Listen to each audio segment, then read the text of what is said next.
Oh, and we've concluded our executive session. No written minutes were kept and no decisions were made.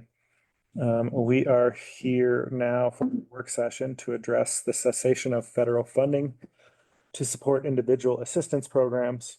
We are one of 64 counties who directly serve people that benefit from programs like SNAP and are trying to figure out how to make sure people stay fed while programs like SNAP stop working on November 1st. Sarah Casano, we have Tim Ryan here, and then the staff that is always here. We have Colton Roloff and Peter Lichtman. Sarah? Yeah, thank you, Commissioner. So our department has been working with the state, TANF, and the collaborative management program to just explore ways that we can use that funding to support our local food pantry and other programs within the community. So we would like to explore using some of our collaborative management program funding to support loaves and fishes. Of course, we'd have to go back to our oversight group and get approval to use that funding for prevention. And we'd also like to explore using some funding for the mountain backpack program through TANF and CMP. So of course, we would work with our county attorney to explore those options and make sure there aren't legal issues in using some of that funding and what needs to be in place, but that's what we'd like to do.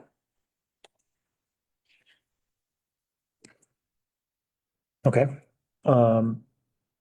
Board, questions about that element of this, the use of some kind of limited pots of state funding? And that funding is geared toward human services, right? Helping people. Right. So our collaborative management program funding is pretty flexible. And we can set specifically just for families or to put towards prevention programs in the community.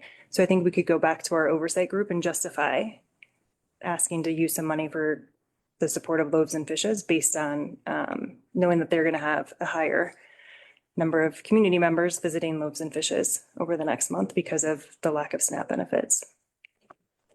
And that's 100% funding from the state and feds. None of that comes from county money. Yeah. Thank you.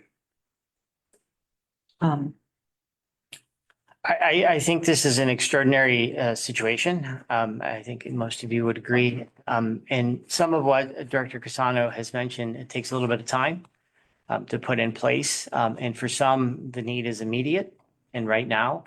And I think having a food drive and having the food banks further augmented with donations and volunteers and that sort of thing, I think would be an immediate a way to address the situation.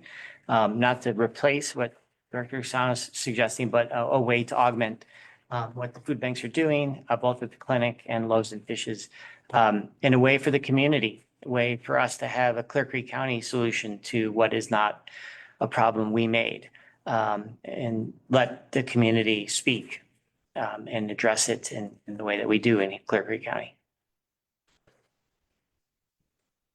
Okay, so I'm hearing help coordinate and communicate about opportunities to contribute, expanding locations that people can get food, et cetera. And then maybe a more kind of like detailed report on the plan at our next board meeting.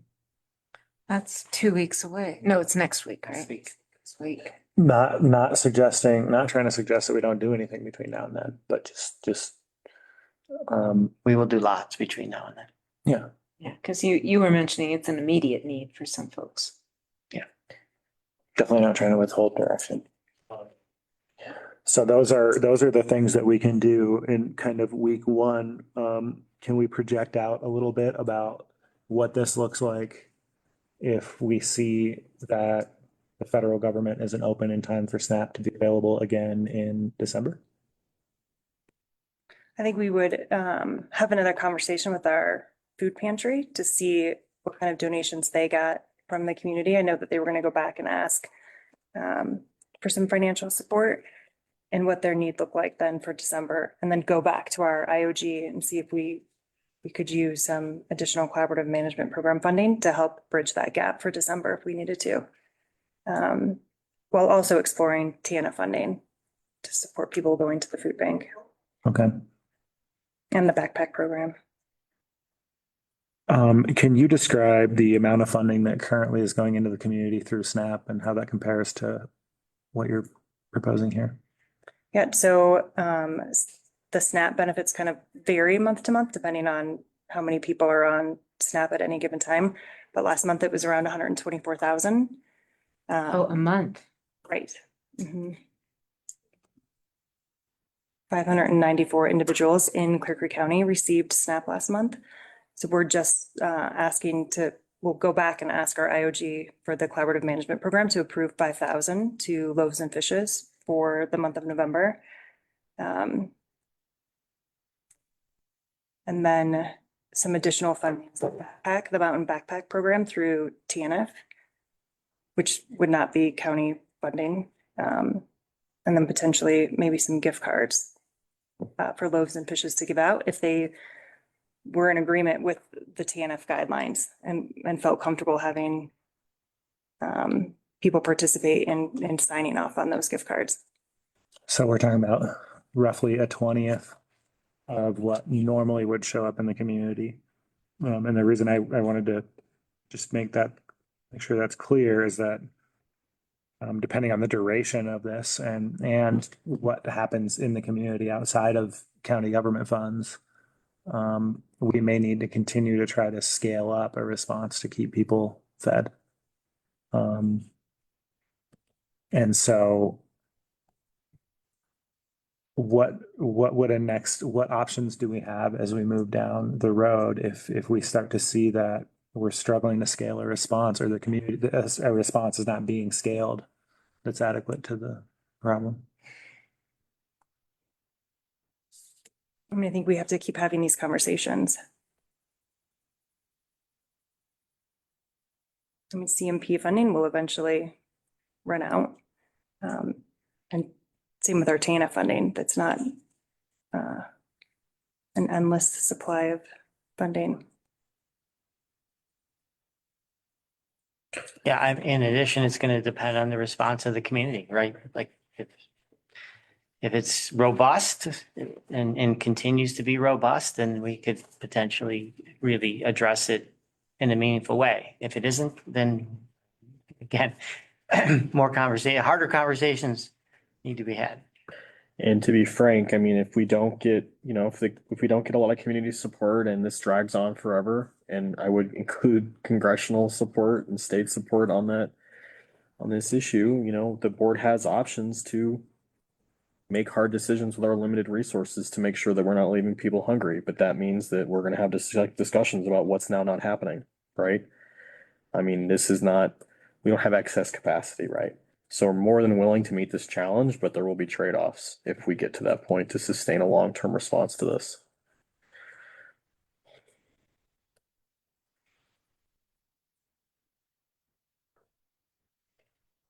Okay, colleagues, sort of phase one, what I'm hearing here is I've already described it once, but so rather than describe it, are we good with what we've heard? Yeah, I just wanted to say too that I've seen crisis happen in this community and I've seen people really step it up. And I believe that the Clear Creek people will do what they can to help people in need and not leave people behind. And that's one thing that I like about this community. So and thank you to Tim and Sarah for bringing this to us and working hard to, keep families fed. And yeah, I support anything we can do, so. Yeah, I feel the same way. I think we all can step up and help our neighbors and get through this. I'm making an assumption that it'll be temporary, but it could be temporary for another month or two, depending. So, thank you. Okay, I'm also good with what we're talking about as a first step. The reason I wanted to ask about what other options are out there, one of the things I've been saying to our partners around the county and regionally since before the shutdown is if we start to find that food banks are in trouble due to federal funding decisions, priorities could shift really rapidly. And I know that I'm not the only one. I think I think it's probably all of us in the room that would support a pretty rapid shift in priorities if we saw that we weren't able to solve the problem with what we've discussed here today. And so I think we'll be discussing this again on the 4th. And we can continue to clarify our options and monitor how this plays out. I do want to share that during COVID, the effort that was put into get food to people did rely on a lot of support from a lot of people in the community. It also relied on a lot of effort from county staff and from like National Guard teams to coordinate all of that. I think that's a role that I'm hearing that we can step into on a limited level right now. But this problem could accelerate quickly, and I want to encourage the team to just be thinking about every option. And may I suggest too we make this a topic of discussion at our next mayors and commissioners meetings Yes. Good idea. to see where we can leverage our municipal partners as well. Speaking of that, do we have a conflict for the next mayors and commissioners? No. Okay, good. We'll just start the BOCC late. Great. That would be my suggestion. But I think we're talking about 11:10, correct, for the next meeting for the mayors and commissioners? Yep, second And Tuesday. I think Rebecca and you and I talked about Now, but we're December. after that, I thought we did. Both of them missed. Oh, because of CCI. Yes. that it Right. would. So we Mayors and might have to have commissioners another, Let's have a For the BOCC. right, another mayors and commissioners start after mayors and commissioners first and then BOCC after, Mhm. in December. just because- December, sorry, you're right. Yeah, because that's important. Okay.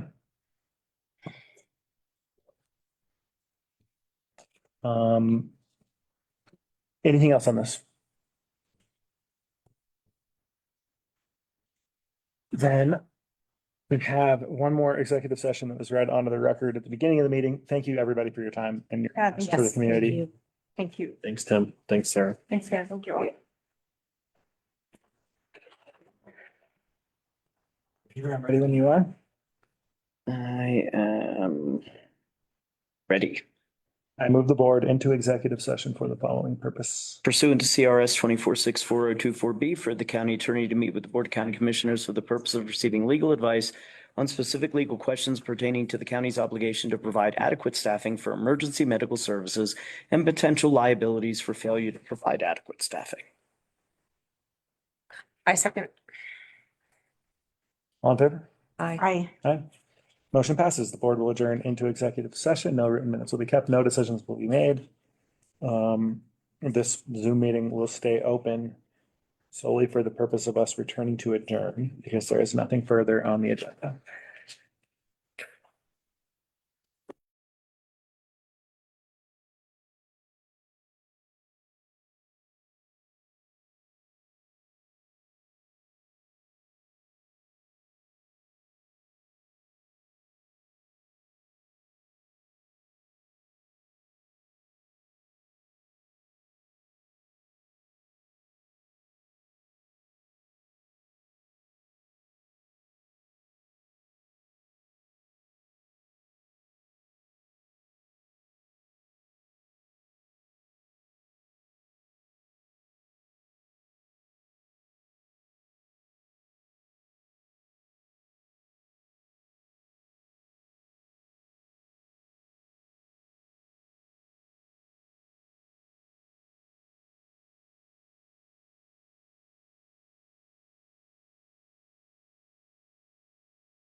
The board has concluded its executive session. No written minutes were kept, no decisions were made, and we are adjourned. Thank you, everyone. Thank you.